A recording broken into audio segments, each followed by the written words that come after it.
पन्हाळा तालुक्यातील कोडोली इथल्या पांडुरंग तात्या कॉलनीमध्ये अनेक नागरी सुविधांचा अभाव आहे।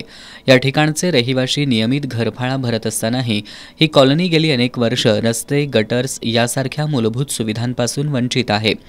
2012 पासून ग्रामपंचायत, पंचायत समिती, जिल्हा परिषद, तहसीलदार, प्रांत कार्यालय, प्रदूषण विभाग तसंच स्थानिक लोकप्रतिनिधींना लेखी पत्रव्यवहार आणि प्रत्यक्ष भेटून सुविधा देण्याची मागणी इथल्या रहिवाशांनी केली।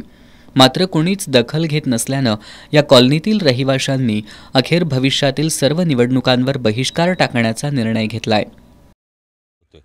हे बरेच प्रॉब्लेम्स आम्ही शासकीय ह्यांच्याकडे अधिकाऱ्यांच्याकडे बराच वेळा पाठपुरावा करून, लोकप्रतिनिधींना पण बराच वेळा पाठपुरावा करून, म्हणजे गेली 15 वर्ष झाला मी हा पाठपुरावा करतोय, पण कुठल्याही शासकीय अधिकाऱ्यांनी, लोकप्रतिनिधींनी आम्हाला सहकार्य अजिबात केलेलं नाही।